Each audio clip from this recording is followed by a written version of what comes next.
मींहं वसंदड़ में मोकिलियल सनियो जेको हाणे पहुची चुको हूंदुसि। सामल अॼु हिॾकी लॻी हुई हीअं में ॼण तूं तीर जियां खुपंदी वेई आहीं। वक़्त जा वेला विचें जो काड़ करे लथा हुआ, बादल छाइजी विया हुआ, ॼण तूं ताज़ो नक़ाब पाए कुदरत जे उपकार जी नाशुक्री थी हुजी। घणनि ॾींहंनि पुॼाइण जे बरसाति थर ॾे मोटी आई आहे, ईअं तूं पिणु रूह जे जज़ीरे ते हैरत हणी बीठी आहीं। तोखे त ख़बर आहे मेघ मल्हार ऐं भेज भिनी मूंखां तोखे ईअं ई यादि कराईंदी आहे जीअं ग़रीब जी झुपड़ी ख़ुदा खे यादि कंदी आहे। त मुंहिंजे पालणहार जे ख़ूबसूरत कलाइनि जी राणी तूं कीअं आहीं? तुंहिंजे पर जे रुख़सार सां भरियल गलनि जे रिमझिम जहिड़ी मुर्क जो पतो ॾे। हे ख़त तोखे उन ई महिल लिखां पियो जंहिं महिल मुंहिंजे अखियुनि जा ॻोढ़ा गलनि ते लाड़ पुठनि ते वठे माक जहिड़ा थी पिया आहिनि।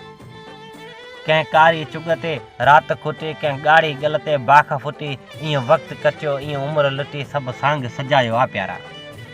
हिन तेज़ रफ़्तार घोड़े जहिड़े वक़्त जी वाग ॿुधाए त कीअं झलिजे जो तोखे ॾिसी सघिजे। सचपुच 9 महीननि खां तुंहिंजो चहिरो नाहे ॾिठो त किथे मुंहिंजे रूह खे को फैज़ ई नाहे मिलियो। मूं पंहिंजा हाल विञाए छॾिया, ॾींहं थिया आहिनि जो मूंखां सवाइ तुंहिंजे यादि जे बाक़ी का कल नाहे त को आउं बि सुहिणो सहिबतो छोकिरो हुयुसि जंहिं छोकिरे ते चरी जवानी जो सवें अलड़ पायूं कुर्बान थींदियूं हुयूं। पर यकीन करी वरी मूंखां को अलड़ टहिकी नाहे निकितो जंहिं टहिक में तुंहिंजा साह पियल हुआ त तूं ई ॿुधाए त विछोड़े मूं जहिड़े अबूज माण्हू ते केॾा न करट वाया हूंदा। तुंहिंजो मुंहिंजे ॾुखनि सां वॾो वास्तो हूंदे बि तोखे कुझु सोचण ते मजबूर उन ई करे बि नथो कयां जो तूं मूंखे प्यारी आहीं ऐं प्यारी शयुनि ते का ॾुखी ॾेल अचणु नाहे ॾिबी। ख़ैर तोखां सवाइ बि वक़्त जी चरियाई उन ई ज़िद ते आहे जो तोखे सारींदो ई रहां ऐं मूंखे ख़बर आहे त तूं बि सारियो हूंदो।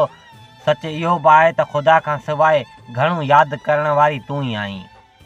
बहरहाल राति जे गल खे माक चुमणु घुरे या बूंद ॻोठ जे ख़ामोश खे पोइ पहर में खीकारण लही अचे, उन खां पहिरीं ख़त खे दिलि जे सरहदनि तां पार करे उन उमेद सां मोकिलियां थो त आङिरियुनि ते ॻणियल ॾींहंनि जा पंहिंजा हिसाब बराबरि करण जो ज़रूरु सोचींदे विलह ऐं वारीअ ते कचहरी करण जे उमासनि में आयल रातियुनि ते घणो ग़ौर कजां। ऐं उहो ई तुंहिंजो लहंदड़ सिज जे आख़िरी निगाह जहिड़ो